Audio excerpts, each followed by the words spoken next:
Welcome to News on Trend. When a tropical cyclone matures, it develops into what is known as a typhoon. Typhoons are generally seen as occurring in the western regions of the Pacific Ocean between longitudes of 100 and 180 degrees in an easterly direction, in an area often referred to as the Northwest Basin of the Pacific. The northern region of the Pacific Ocean has been divided into three specific regions for organizational reasons, and can be observed as the eastern, which is located in the North America region at 140 degrees due west, the central region, which is between 140 to 180 degrees west, and the western region, 180 to 100 degrees due east. The Japan-based Regional Standardized Meteorological Center is coordination with several other tropical cyclone warning agencies are responsible for forecasting tropical cyclones. Such other centers actively used in monitoring and reporting forecasted typhoons are located within the Northwest Pacific regions of Honolulu, Hong Kong, China, and the Philippines, who have been accustomed to providing their very own naming list respective to specific systems approaching that country. Within the Northwestern Pacific region, there are generally no officially based typhoon seasons, which is due to the fact that tropical cyclones have been observed as developing irrespectively of the current seasons of the year. As in any instance for the development of a tropical cyclone, there are six main conditions which must be present for such an event to occur. These conditions include warm surface oceanic temperatures, high levels of humidity in the mid to lower levels of the troposphere, adequate Coriolis force to create sufficiently low pressure center, a previously experienced low-level focus or atmospheric disturbance, a low-level and vertical wind shear, and high levels of instability with the atmospheric conditions. Most of these typhoons have been observed during the months between June through and to November, with instances of tropical cyclone scarcely developed during the months between December and May. The northwestern Pacific regions have been known to experience the most intense and numerous tropical cyclones ever recorded, and similar to other basin regions, are governed by what is known as a tropical ridge towards the northwest. The island of the Philippines, due to its precise location, has been impacted the most by typhoon activity, while Japan and China have been less affected by these storm activities.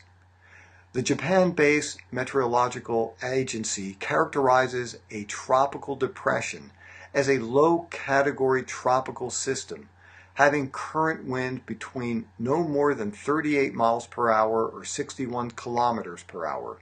When upgraded in strength and destructive ability, a tropical depression activity becomes a tropical storm, sustaining winds speeds of over 39 miles per hour, or 63 kilometers per hour.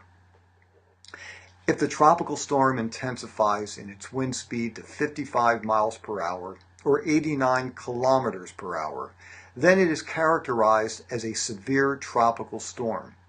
Once this severe tropical storm is able to sustain a consistent and increased wind speed of 74 miles per hour, or 119 kilometers per hour, it is then referred to by the Japan Meteorological Agency as a typhoon.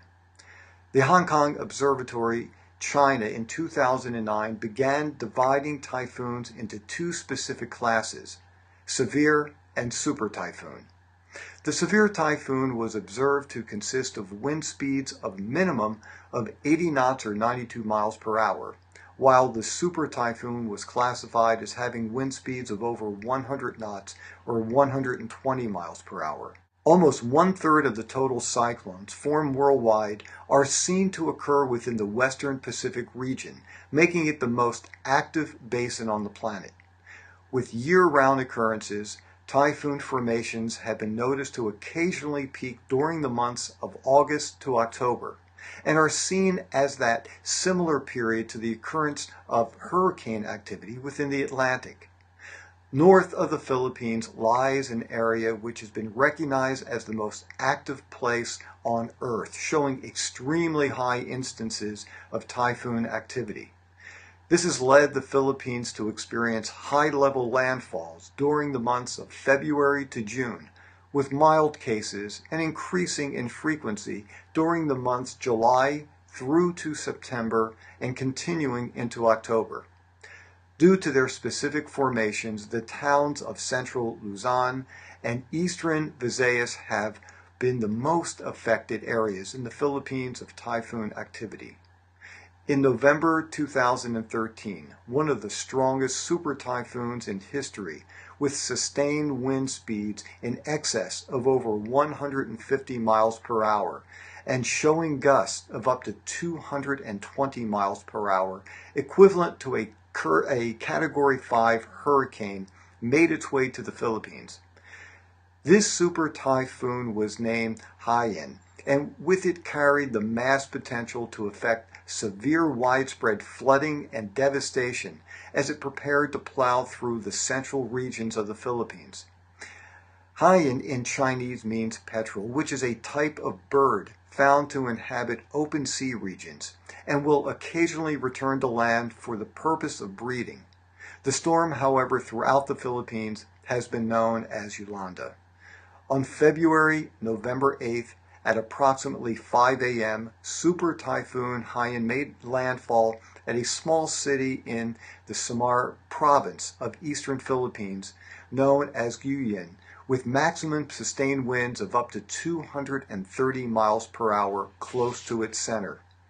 The storm then proceeded in a westerly direction, ripping through 6 more of the central Philippine islands. As this devastating storm continued to plunder the region, thousands of people within the central villages of the Philippines were evacuated. Of the total population within the Philippines, consisting of almost 10 million people, more than 9 million were affected by the devastating storm, taking the lives of over 10,000 people and forcing many to struggle for survival, searching for food, water, and shelter. The Philippines in 2013 was previously hit by 3 typhoons before Super Typhoon Haiyan, and today thousands of survivors are still desperately awaiting aid efforts to reach them. Secretary General Ban Ki-moon of the United Nations has vowed to launch an intense humanitarian plan calling upon current member states of the United Nations to show their solidarity with the Philippine people.